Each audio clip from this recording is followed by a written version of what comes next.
Vairāk nekā 2000 zālāju sugu, zālāju maisījumu. Precīzās mērīšanas, jeb testa lauciņi. Te tiek veikt zinātniski mērījumi, zinātniski precīzi pētījumi. Katrs lauciņš tiek iesēts precīzi ar sejmašīnu, nevis ar rokām. Te es pat visu nezinu tās lietas, jā. Starp lauciņiem ir kaut kādas tās barjeru kultūras, atstārpes un tā tālāk. Bet ļoti interesanti, man likās, kā tad viņi mēra ražu. Viņi novāc katru to lauciņu ar šitādu te novākšanas tehniku, sauksim viņu tā. Pēc tam to visu nosver, paņem analīzes, aizsūta analīzes uz laboratoriju un tad izmēra rezultātu.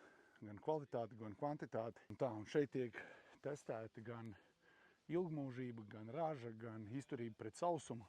Tur ir vesels tāds bloks ar zālājiem, tur kolēģi mācās šobrīd. Vesels bloks ar dažādām zālāju sugām un zālāju maisījumiem, kas tiek tieši pētīti, cik viņi ir izturīgi pret sausumu. Nu tā, kolosāli iespaidi. Kaut ko tādu te nenākās bieži redzēt.